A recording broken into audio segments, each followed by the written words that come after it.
Trump nem tomou o poder ainda e já tem assustado o mundo com seu projeto expansionista. Sim, o Trump tem um projeto expansionista organizado para esse mandato, onde ele pensa, sim, em anexar uma série de territórios, ou pelo menos colocar esses territórios sobre seus domínios. Mas o que está por trás dessas falas do Trump em tomar o Canal do Panamá, tomar a Groenlândia e também tomar parte do México? Tudo isso faz parte de uma tentativa do Trump de controlar tanto o comércio exterior, como também a ascensão de alguns players como a China. E eu vou explicar cada situação detalhadamente aqui. Muita gente não lembra, mas quando o Trump estava na transição do primeiro para o suposto segundo mandato, porque ele acreditava que ia ganhar a eleição, ele começou a fazer essas falas em referências ao Panamá e à Groenlândia. Então essas falas não são novas, ou seja, já fazem parte de um pensamento dele de conquista e de tomada de territórios. O primeiro mandato do Trump foi um mandato onde ele ficou muito mais isolacionista, mas o segundo já apontava para um mandato mais expansionista. Como ele não teve esse mandato, o que a gente percebe é que ele está reproduzindo ideias que ele teve lá atrás. Ou seja, ele está trazendo os planos de volta. Planos como conquistar o Panamá, pegar a Groenlândia, são planos que ele já tinha e ele só está meio que requentando esses planos. No caso da Groenlândia e do Panamá, tem situações bem específicas. O Trump ele já percebeu que ele precisa controlar a ascensão da China. Ele sempre falou, desde lá dos anos 2017, 2018, que a China era, sim, um ponto de preocupação muito forte para os Estados Unidos. O Trump ele nunca teve uma visão onde desqualificava a ascensão da China. Ele já apontava que a verdadeira inimiga dos Estados Unidos seria a China, e hoje ele deixa bem claro isso. E para controlar essa expansão da China e também, consequentemente, a expansão do BRICS, porque a China puxa o BRICS, ele precisa controlar as rotas marítimas. E a melhor forma de fazer isso é controlar tanto a região da Groenlândia, que tem uma área ali muito importante, que faz um processo de comércio exterior, como também a região do Panamá, que apesar de ser controlada pelos Estados Unidos, nos últimos anos, depois de um tratado, ela começou a voltar a ser de responsabilidade do Panamá. Sabe, o Canal do Panamá é um canal artificial, tá, gente? Ele foi construído ali no período Roosevelt e ele liga dois oceanos, o Atlântico e o Oceano Pacífico. Você pode ver, ele é literalmente um canal mesmo. Ele faz esse processo de ligação e ele encurta muito, muito o tempo, porque ao invés de navios terem que dar a volta, eles passam pelo canal. Hoje, a segurança do Canal do Panamá é feita ainda pelos Estados Unidos, mas o controle dele é do Panamá. O que o Trump propõe? O Trump propõe retomar o controle total do Canal do Panamá e aí, consequentemente, retomar ali o poder sobre a região. E isso já era uma preocupação tão grande em outros momentos que a China chegou a tentar fazer um grande canal, uma rodovia na Nicarágua. Lá mais ou menos para 2010, 2011, apareceu um projeto inovador, onde se construiria uma espécie de um canal do Panamá, mas na Nicarágua. Esse projeto está parado, mas ele é muito, muito ambicioso. E ele seria, de uma certa forma, uma espécie de outra rota para também os navios circulares. Esse projeto está parado porque simplesmente o presidente da Nicarágua tirou a concessão chinesa para construir isso. E esse assunto ficou meio que perdido naquela nuvem de informações que a gente tem, porque eu sempre me questionei por que diabos o presidente da Nicarágua tirou a concessão da empresa chinesa para construir essa hidrovia, que seria muito importante nesse momento que o Trump ataca o Canal do Panamá. A Groenlândia também tem relação com essa questão da ligação marítima. A Groenlândia faz parte do Mar Nórdico e que é um mar de importante ligação entre o Oceano Ártico e o Oceano Atlântico, ou seja, tem importância enorme na parte ali do comércio marítimo da região. E essa questão da Groenlândia é mais complicada ainda, porque a Groenlândia, apesar, de estar ali fazendo parte da Dinamarca, é um território independente da Dinamarca, mas não é independente oficialmente. Vou explicar melhor. É um território autônomo. Autônomo é diferente de independente, a gente tende a confundir muito isso. É um território autônomo da Dinamarca, ou seja, tem seu próprio governo, suas próprias regras, mas ainda está ligada institucionalmente à Dinamarca, o que é importante para a Groenlândia, porque estando ligada institucionalmente à Dinamarca, ela é protegida pelos tratados internacionais que a Dinamarca faz parte.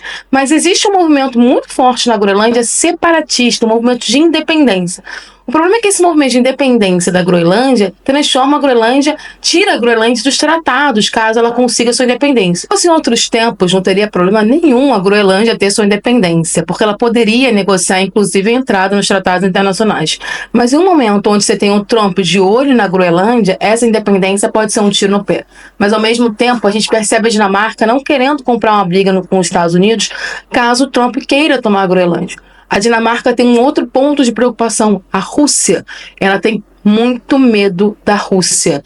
E aí, pelo medo da Rússia, para ela é interessante ter uma boa relação com os Estados Unidos. E provavelmente a moeda de troca para essa boa relação com os Estados Unidos vai ser a Groenlândia. E é por isso que os movimentos separatistas na Groenlândia estão aumentando tanto.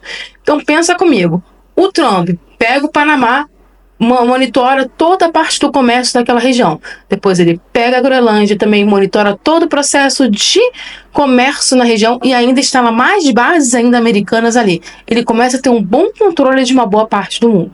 Ou seja, Panamá e Groenlândia têm relação especificamente com questões comerciais. É claro que tem relação com algumas questões de defesa, mas as questões comerciais são extremamente fortes nesse processo. Tem um detalhe na questão de defesa que pouca gente fala, mas ali a área da Groenlândia é considerada uma excelente área para detectar a entrada de mísseis na América do Norte.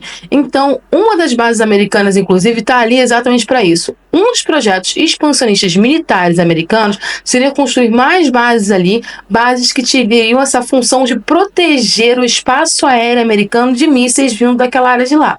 A área de lá, a gente sabe o que a gente está falando, né? Rússia. Mas o objetivo principal é a questão comercial, muito diferente da questão do México, e a questão do México é muito, muito mais complicada. O Trump, ele andou falando por aí que ele queria controlar a fronteira do México. E, obviamente, todo mundo entendeu aquilo como um delírio. Mas aí, o Trump começou a falar que vai tipificar os grupos de narcotráfico do México como grupos terroristas.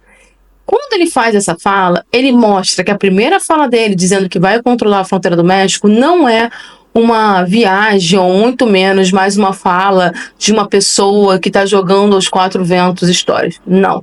Isso mostra que ele tem um plano. Por que transformar os grupos de narcotráfico em grupos terroristas faz parte desse plano dele?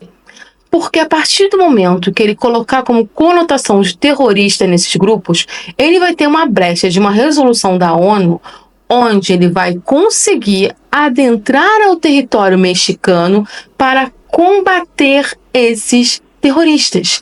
Essa tipificação de terrorista tem uma única função, que é a função de entrar no território mexicano e justificar a tomada do México nas regiões de fronteira.